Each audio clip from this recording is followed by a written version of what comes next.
Welcome to Tea with Ann Marie, where I spill the tea on business, politics, and community happenings. Today I'll be discussing the 7 power P's for business. And I'll start with my first and one of my favorites, which is passion.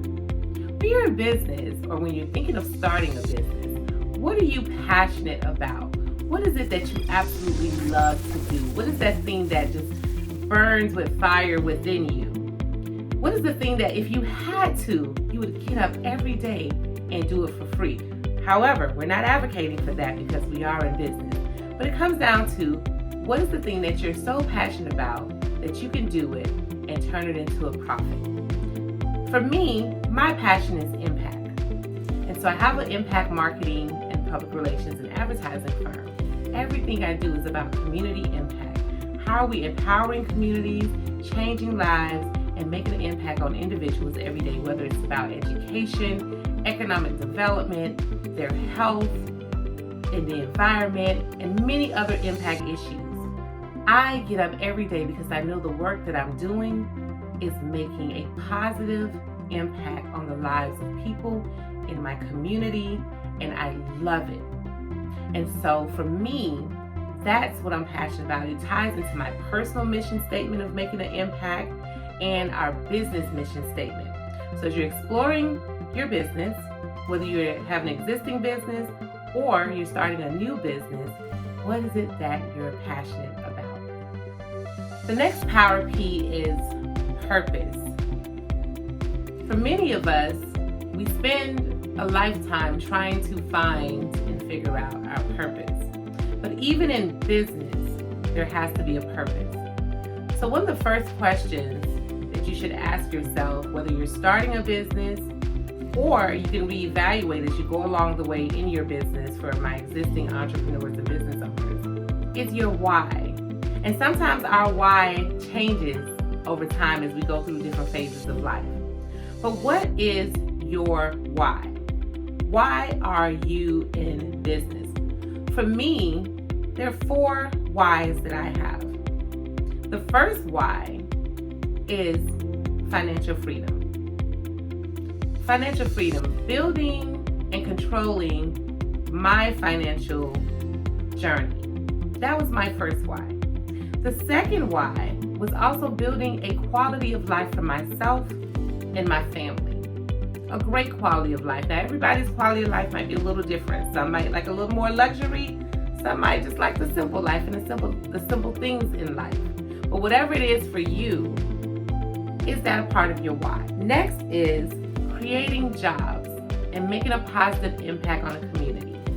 Creating a business, building a business is not just about building it for yourself. Can you also put food on the table for others? Are you also impacting other families? So creating jobs, which also helps bridge our unemployment gap, especially in minority communities. So creating jobs and being able to give back philanthropically, giving back to the community. There's so many people who gave to me from the time that I was growing up, whether it's through different programs, to even as an adult with, just having other mentors. So in my network. So being able to give back to different organizations, different charities, or just a person next door that needs a helping hand. Being able to give back is a big part of my why for my business. And lastly, leaving a legacy, creating multi-generational wealth. One of the keys to multi-generational wealth is ownership, and that ownership also includes business ownership. Are you building a business that will leave a legacy for you and your family and future generations to come? That is my purpose. What is yours? The next P is positioning. How are you positioning yourself and your company as a brand? Yes, you too are a brand as well as your company. How are you positioning yourself in the marketplace? How do you position yourself on social media? How do you position yourself in your community? How do you show up? What are you known for? What do people come to you for? What do they come to your company for? It's important that you strategically and intentionally position yourself and your company's brand. Now, you can do this through many ways. The first thing is investing in yourself and your company. Invest in people and professionals to help you brand yourself, grow your audience, grow your followers, grow your footprint. Invest in professional associations and memberships to different types of organizations that you can become a thought leader or a subject matter expert, or that you can network. You can also become a part of a community board and a nonprofit board. It's a great way to not only show your skills and your expertise, but also give back and connect with other like-minded individuals. Network or not work. One of my favorite phrases, network or not work. Networking is all about building relationships, but it's not about what someone can do for you, but what can you do for them? How do you add value to someone else? I always say to my team and anyone else within my circle, I don't worry about money. Money will flow to me easily. It's all about the relationships. How do I continue to develop and grow my relationships, and then leverage those relationships for my business as well as my philanthropic efforts? Building relationships, networking, leveraging those relationships, investing in your business, investing in your brand are all important ways to position yourself. And lastly, ask for the business. Ask for the opportunities. Ask to serve as well. A lot of times we don't leverage the relationships we've built. We don't leverage the positioning that we've established because we simply do not ask. The next P is persistence.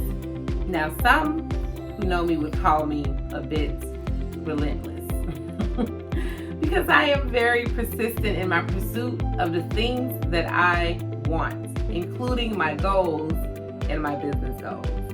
And so for me, a no is literally a temporary yes. So it may not happen when I want it to, because things is all about timing. And I do believe that everything comes full circle and everything happens when it's supposed to.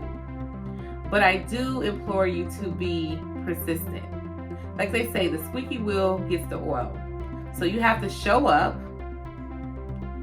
follow up, and continue to be at the forefront and top of mind, and be persistent in your pursuits. Persistency also includes consistency. So be persistent and be consistent. Whatever you say you're going to do it. However you say you're going to do it, do it. That is very, very important and critical in all of your pursuits. And lastly is you're being persistent. You never know when that no will turn into a yes. So you must stay ready. Not just be ready. Stay ready at all times. Be on go mode at all times.